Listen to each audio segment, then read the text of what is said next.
Biz bitti diyene kadar bitmeyecek. Benim katil dediğim adam benim hakkımı savunuyor. Tek o adam. Anne sen yardım et. Cihan benim her şeyimi aldı. Anne hiç kimsem yok benim. Allah beni affet. Cihan beni asla bağışlamayacak Cihan. Bu doğru bir yol değil Sadakat Hanım. Yanlış yapıyorsunuz. Affet yarabbi. Здравствуйте, дорогие подписчики! Добро пожаловать на мой канал. Не забудьте подписаться на мой канал, чтобы получать уведомления о новых видео. После аварии Каи они отправляются к Кае и Зерин, но не находят их. Как раз когда они собираются позвонить, появляется госпожа Садакат, что их очень удивляет. Госпожа Садакат говорит, что ей все известно, что у Зерин начались роды, и она очень за них волнуется. Шахин немедленно звонит Джихану, чтобы узнать, что случилось, и Джихан рассказывает ему о случившемся. Пока госпожа Садакат, Шахин и Наря отправляются в указанное Джиханом место, Кадир тоже покидает особняк. Когда Баран начинает давить на сотрудников, чтобы узнать, что произошло, они говорят ему, что Кая попала в аварию. По дороге Шахин звонит своей матери, госпоже Фидан, и сообщает ей, что Зерин плохо себя чувствует и что Демир преследует их, из-за чего госпожа Фидан возвращается из поездки в Уфу. Баран, под предлогом встречи с Денис, идет в комнату Алии и Джихана, чтобы разорвать картину в раме, но Денис просыпается и останавливает его. Когда Баран говорит, что починил картину, Денис отвечает, что это ее подарок и что она для нее очень дорога. Затем она говорит Денис, что сожалеет о похищении ее Эджмелем. Они находят Джихана Кая там, где он его ударил, Кая без сознания, Зерин нигде не видно. Когда Джихан и Алия приводят Кая в сознание, у Каи случается нервный срыв, он спрашивает, где Зерин, и все члены семьи прибывают на место происшествия. Когда госпожа Фидан почувствовала себя плохо, Демир позвонил ей и сообщил, что Зерин в порядке и у нее начались роды. Когда он назвал больницу, в которой они находятся, все в панике бросились туда. Когда Баран собирался выйти из комнаты, утешив Денис, Денис поправила фотографию своей матери и Джихана, которую Баран положил лицевой стороной вниз, и ушла. Все прибыли в больницу, и пока Эджмель Шахин говорил о том, как он не защитил свою сестру, Демир подстрекал Каю, говоря, что он во всем виноват. Кая больше не мог этого выносить и ударил Демира. Когда врач объявил, что Зерин чувствует себя хорошо, но ребенку 7 месяцев и он не выжил из-за травмы, полученной в результате аварии, Кая и вся его семья были опустошены. Фидан упала в обморок от горя. В своем горе Кая хватает Демира за горло, а Эджмель и Шахин хватаются друг друга за воротники. Когда Зерин выходит из операционной, Кая плачет, как я ей скажу. Узнав, что Зерин пришла в себя, Кая снова плачет, как я ей скажу. Эта девушка бросилась в огонь, чтобы спасти ребенка. Это так тяжело, как я ей скажу, брат. Это так тяжело. Ипек наблюдает за ними издалека, плача, прости, Кая. Кая собирает силы и подходит к Зерин. Зерин думает, что ребенка поместили в инкубатор, и с нетерпением спрашивает, девочка ли это. Кая не может сдержаться и начинает плакать, а затем говорит, наш ребенок умер. Зерин кричит и плачет, и ее брат с матерью бросаются обнять ее. Когда Джихан и его семья возвращаются в особняк, госпожа Садакат рассказывает Барану все, и когда Баран достаточно громко, чтобы Джихан услышал, если ты вожделеешь чужую жену, вот что происходит, госпожа Садакат спрашивает, что это за разговоры. Джихан и Аля бросают на нее гневные взгляды. Когда Аля собирается отвезти Дениза на ферму, Денис спрашивает, где мой подарок. Баран поднимает ее и везет к подарку, который он купил. Денис вне себя от радости, увидев электромобиль. Когда Аля говорит, что им пора ехать, Денис уже в том настроении, которого хотел Баран, и не хочет ехать на ферму. Аля и Джихан обсуждают свои мысли о Баране и о том, что он пытается сделать. Пока продолжается бракоразводный процесс между Алей и Бараном, Аля говорит, я не могу оставаться в этом особняке. Как я возьму с собой сына?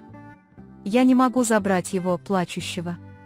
Джихан говорит, однажды, когда тебе придется все это объяснять Денизу, Денис тебя не отпустит. Когда Аля обнимает его, Джихан говорит: «Я тебя тоже не отпущу», и они обнимаются. Баран начинает выяснять, были ли Аля и Джихан вместе, и когда он спрашивает госпожу Садакат: «Вы думаете, они были вместе?» Госпожа Садакат отвечает: «Нет, Джихан бы так не поступил». Затем она говорит: «Ты примешь эту женщину в жены с этого момента. И держись подальше от Эджмеля. Он дьявол. Ты должен приблизиться к этому человеку только один раз, и тогда ты умрешь».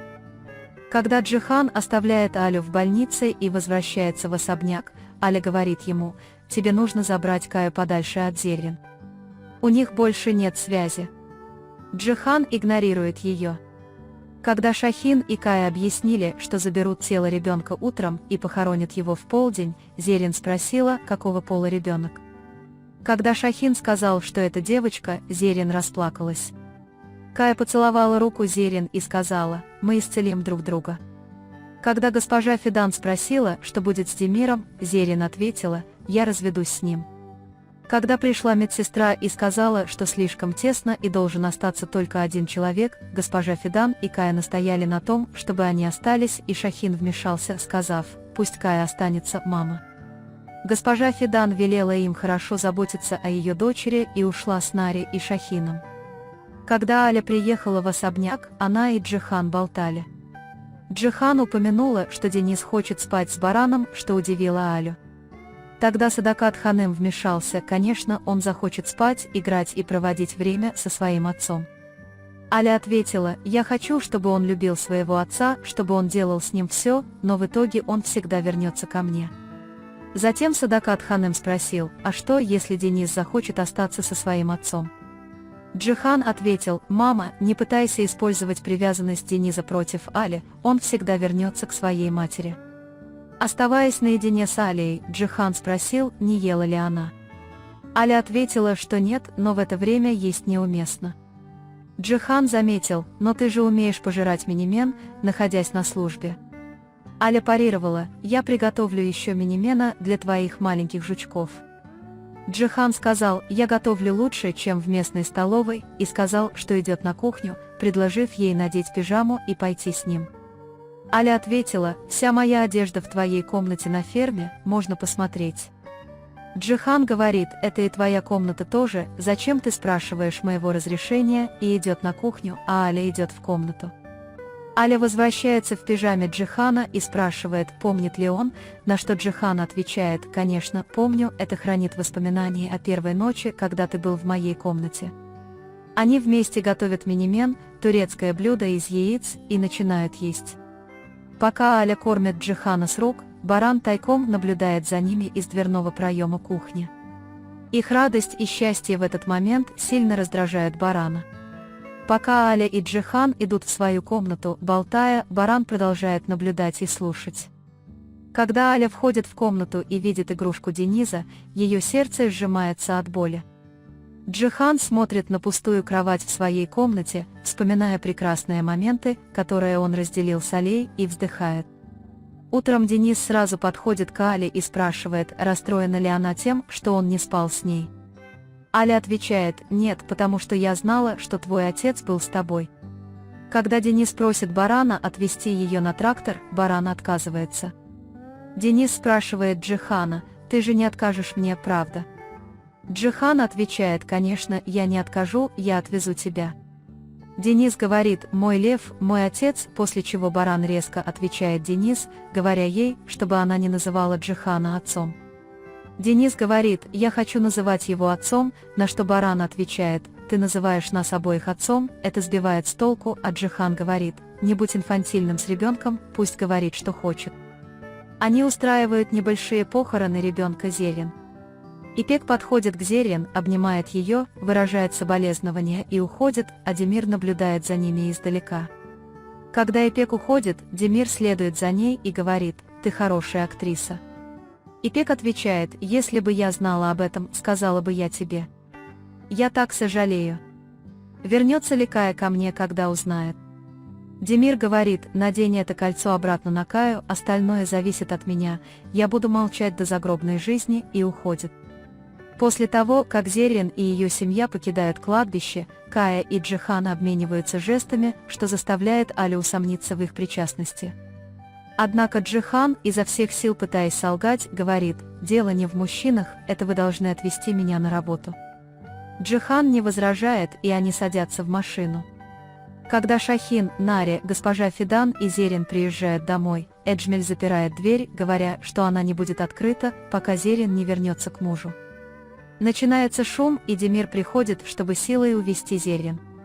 Затем приходит Кая и начинает избивать Демира. Демиру удается вырваться из рук Каи, сесть в машину и убежать. Кая преследует его. Госпожа Фидан спрашивает Зеррин о маршруте, которым та тайно добралась до дома Каи, узнает его от нее и пытается проникнуть в комнату Эджмеля тем же путем. Пока Кая следит за Демиром, он звонит Джихану, чтобы сообщить ему, и Джихан спрашивает о местонахождении. Когда Эджмель пытался выглянуть с крыши особняка, госпожа Фидан подкралась к нему сзади, схватила его за ноги и, свесив с края, спросила: «Может сбросить тебя вниз?» Эджмель умолял и просил. Госпожа Фидан забрала ключи у Эджмеля и открыла дверь своим детям. Эджмель, увидев, что он один, ушел, не оглядываясь. Демир попал в аварию во время побега, и когда он лежал в машине, она загорелась.